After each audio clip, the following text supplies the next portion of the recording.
Today we're answering the question, can you make an espresso martini using instant coffee?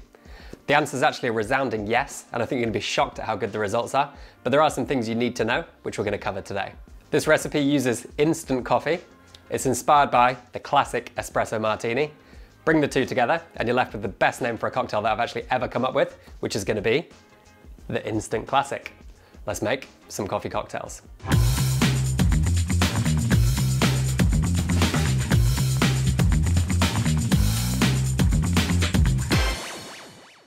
So if you're familiar with this channel, you'll have seen lots of different espresso martini inspired videos, my perfect recipes, both the kind of ultimate espresso martini and a more kind of adaptable template, and lots of riffs and variations on the espresso martini, which I'll link at the end of the video. And one thing that's common across pretty much all of those is that they're built around espresso. So this is a really good thing in that an espresso martini really should have espresso at its core if you can. It gives you loads of flexibility to play around with any coffee in the world. You can use different brew recipes, you can pair it with different ingredients to make different flavor profiles. So there's a lot going for the espresso martini using espresso, but it's also a bit of a drawback in that not everyone has an espresso machine, not everyone wants to make espresso at night time, and some people just want to make a delicious drink which has all the kind of hallmarks of an espresso martini without being super technical, which espresso can be. So today what I'm going to show you is the easiest and also really, really delicious variation on an espresso martini using instant coffee. So over the years, I've been playing around with different bases for an espresso martini. I've tried concentrates, I've tried pretty much every brewer I can get my hands on. And the one thing that's really common is that it's very difficult to get espresso strength into a beverage without using espresso.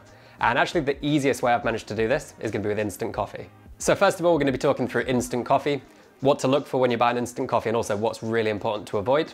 Second of all, I'm going to talk through how you can get this instant coffee to get close to espresso strength, which takes a little bit of measurement, but it's actually really easy to do.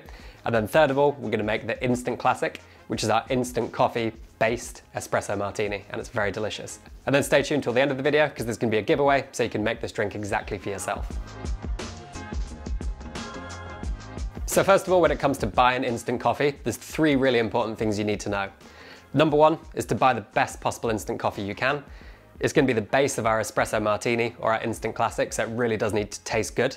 And I've actually tasted a wide range of instant coffees, ranging from not great, probably not what you want to have at the base of your espresso martini, through to kind of generic and just fine without adding too much character, right through to something absolutely spectacular, which is one of the specialty instant coffees you get on the market. And I'm using Cloud Picker Las Pavas, which is a really, really delicious option. So the nice thing about buying a specialty instant coffee rather than a kind of supermarket commercial grade coffee is that you get more kind of complexity of flavor. This has flavors of dark plum, caramel, chocolate and nuts, which is exactly what we're looking for. But also you get some kind of traceability and provenance to the coffee. And having much more information about the coffee itself is much more like buying coffee beans from a shelf where you have all of the kind of information on the bag. You can then build your espresso martini inspired by this to create something that really kind of celebrates and emphasizes the coffee. So second of all, I'd really strongly recommend avoiding Robusta. So pretty much every instant coffee on the market is either going to be Arabica, Robusta, or a blend of the two. And I'd thoroughly recommend going for something that's 100% Arabica here. Not only is this going to taste much, much better in an espresso martini, in my opinion, and I think most people's opinions, Robusta has a much higher caffeine content. So one of the limiting factors of espresso martinis is they have quite a lot of coffee in there, which can be a really good thing. But adding even more caffeine to that in the form of Robusta is going to take this drink to being very highly caffeinated, which I don't think anyone wants in their life, especially in the evening. And with all the research on the importance of sleep and how this really affects it, avoid Robusta, it'll taste better, you'll have a better time, you'll have a better morning as well. So that's my tip number two. And then number three, which is my second thing to avoid, is going to be anything branded as strong or extra strong. So this doesn't necessarily relate to the actual strength of the brew. It usually relates to the intensity of flavor or roast level. So anything really high intensity is likely to be Robusta, likely to be a dark roast. And we actually want to kind of emphasize the flavors of coffee here, rather than the kind of burnt, smoky flavors of a really dark roast coffee or a Robusta. So they're my three tips. Now we can move on to the second point, which is how we get from having instant coffee in a jar or in a sachet into being something equivalent of espresso to put into an espresso martini. So as I said at the start of the video, espresso actually isn't practical for everybody, it's not possible for everybody, and that's completely fine. This method is going to be much easier for people to recreate. So all we need for this is 3.5 to 4 grams of instant coffee, which conveniently we have here in the Cloud Picker, but you can also measure this out. And then all you need to do is add that to your cup, Top it up with actually cold water, because it dissolves just fine, until you get to 40 grams in total. I'll explain why we're using cold water later. You just want to give that a little whisk together to make sure it's all fully dissolved. So now we've got this here, I want to talk about why these numbers are here. So if we go back to my ultimate espresso martini template, I always use 40 grams of espresso as our base recipe. And with an espresso machine, that'd be brewed with 18 to 20 grams of coffee. So just to go off on a really important, but a little bit geeky kind of contextual tangent, what we're looking to do here is to recreate the texture and the TDS, which means total dissolved solids, of an espresso. So if we were to measure how much of the liquid in an espresso was dissolved coffee solids, it usually sit in around about the 8 to 12% range. And this is a pretty wide window. You do get outliers, but that's a good kind of ballpark that we're going to aim for. And with our kind of instant espresso mimic we're doing here, we want to aim to get as close as we can to that. And that's really hard to do with pods because they have so little coffee in there for the yield you usually pull. It's very hard to do with filter coffee. And actually I think this is the best way to do that.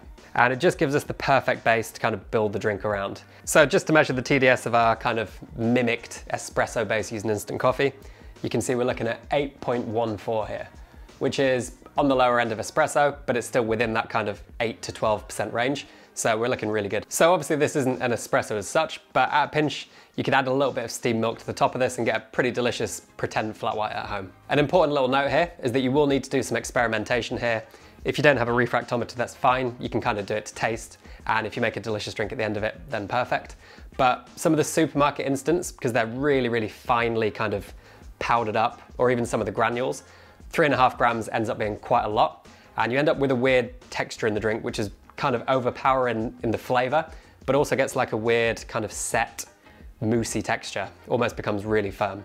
So with supermarket instants, you'll need to bring down the coffee amount in there, but with a specialty instant, 3.5 to 4 grams is just about perfect. So now we've got our kind of instant coffee faux espresso base, we can build the instant classic. So to build the instant classic, we're actually going to take inspiration from my ultimate espresso martini template. And first of all we need to do is add our false espresso base, 40 grams. To this, we're gonna add 40 grams of any spirit of your choice. It just wants to tie in really nicely with the coffee. I'm going with Diplomatico Mantuano aged rum because it's got those really nice kind of fudgy flavors that work really nicely with the plum and the caramel in the coffee. So in my other espresso martinis, I've always recommended freezing your spirit, which can be a nice thing to do, but in this recipe, it's not actually necessary because we're gonna use cold water to dissolve our instant coffee.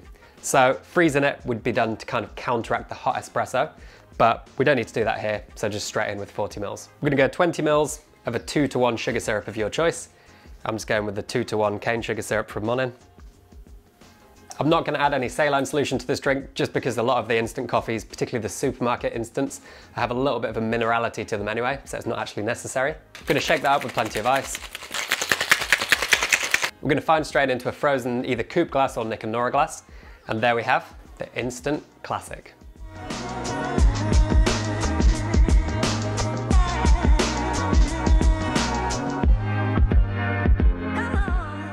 So let's have a chat about this, the instant classic.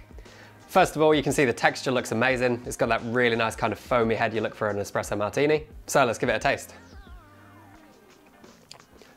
It really is surprisingly good.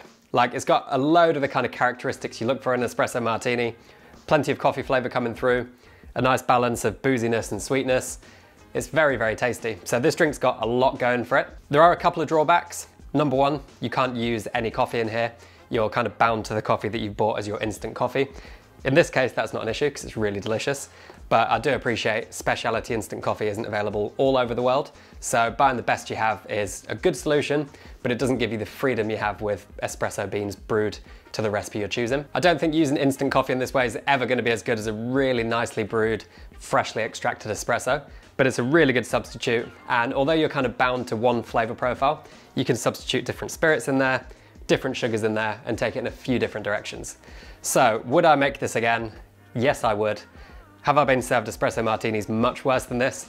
Absolutely. I think this is a really delicious drink and I strongly recommend you give it a go. Massive thanks again to Cloudpicker from Dublin in Ireland for sharing the amazing Las Pavas, which I thoroughly recommend you give a try. You can head to the link in the description below to pick some of this up, or you can also sign up to my Patreon, where I'm going to be giving away 4 boxes of 5 sachets of Las Pavas. So a lot of you have asked me how you can support the channel, and becoming a patron through my Patreon page down below is the perfect way to do that. Not only does it massively support the channel, it also gives you the opportunity to win things like the delicious Las Pavas, which I'm going to be giving away to 4 lucky winners. So if you do sign up, thank you very much. It makes a massive difference to the channel and I'm really, really grateful. But you can also subscribe to the channel by clicking here, which gives you lots more coffee cocktail content. And you can click here to watch my Espresso Martini template, allowing you to take this kind of formula in any different direction you want to hit all sorts of flavor profiles. And if you want to go the complete opposite direction and make the ultimate Espresso Martini, which is a little bit more technical, but very, very delicious, you can click just here. So whichever one you click, I hope you enjoy the next video, and thank you for watching. Cheers.